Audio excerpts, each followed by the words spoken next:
Hi everyone, welcome to our channel. ఈరోజు Holi special అయిన తండాయి recipe చూసేద్దామా. ముందుగా అందరికీ హోలీ శుభాకాంక్షలు.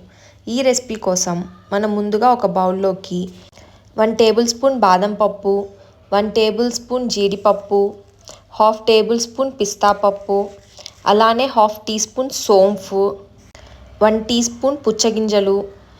మనకి మెలాన్ సీడ్స్ అంటే ఎక్కడైనా ఈజీగా దొరికేస్తాయి. 1/2 టీ స్పూన్ గసగసాలు, 1/4 టీ స్పూన్ మిరియాలు, 2 యాలకులు వేసుకోవాలి. అలానే ఇందులోకి 1/2 టేబుల్ స్పూన్ రోజ్ ఎసెన్స్. మీకు కావాలనుకుంటే ఈ ప్లేస్లో రోజా పువ్వు రేకులనైనా యాడ్ చేసుకోవచ్చు. ఫైనల్గా ఒక 1/2 కప్ వాటర్ పోసుకొని ఈ మిక్చర్ మొత్తాన్ని 1 అవర్ టు 2 అవర్స్ నానబెట్టుకోవాలి.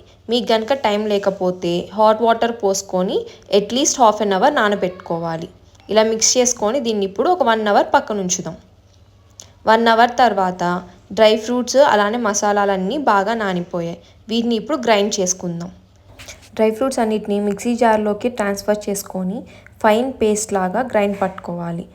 ఈ పేస్ట్ని పక్కన ఉంచుకొని ఇప్పుడు ఒక కడాయి పెట్టుకొని అందులోకి 1/2 లీటర్ దాకా మిల్క్ తీసుకోవాలి.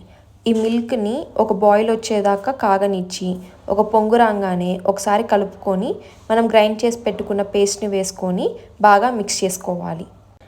ఉండలేమి ఫామ్ అవ్వకుండా ఉండటం కోసం పాలని కంటిన్యూస్గా తిప్పుకుంటూ ఉండాలి. ఇలా కంటిన్యూస్గా ఒక 10 మినిట్స్ అన్న తిప్పుకుంటే ఆ మసాలాలో ఉన్న ఫ్లేవర్స్ అలానే డ్రై ఫ్రూట్స్ పాలలోకి బాగా ఇండ్యూస్ అయిపోతాయి. మీరు కనుక షుగర్ యూజ్ చేసేటట్టయితే ఒక 1/4 కప్ షుగర్ని ఈ పాలు మరిగేటప్పుడే వేసేసుకొని మిక్స్ చేసేసుకోండి. కానీ ఇక్కడ బెల్లం యూజ్ చేస్తున్నాను కాబట్టి స్టవ్ ఆఫ్ చేసిన తర్వాత ఒక 5 మినిట్స్ ఆగి నేను బెల్లాన్ని యాడ్ చేసుకున్నాను, లేకపోతే పాలు ఇరిగిపోతాయి. 3 టేబుల్ స్పూన్స్ బెల్లం పొడిని యాడ్ చేసుకొని బెల్లం పొడి కంప్లీట్గా మిక్స్ అయిపోయేదాకా పాలని తిప్పుకుంటూ ఉండాలి. స్టవ్ ఆఫ్ చేశాక కూడా పైన మీగడ కట్టకుండా ఉండటం కోసం మధ్య మధ్యలో పాలని మిక్స్ చేసుకుంటూ ఉండాలి. అంతేనండి, మన తండాయి రెసిపీ రెడీ అయిపోయింది. మీకు కావాలంటే ఇలాగే హాట్గా అయినా సర్వ్ చేసుకోవచ్చు, లేకపోతే ఫ్రిడ్జ్లో పెట్టుకొని కూల్గా అయినా తాగొచ్చు. ఇందులో డ్రై ఫ్రూట్స్తో పాటు మనం యాడ్ చేసిన మసాలాల వల్ల చాలా ఫ్లేవర్ఫుల్గా ఉంటుంది ఈ తండాయి. మీరు కూడా తప్పకుండా ట్రై చేయండి.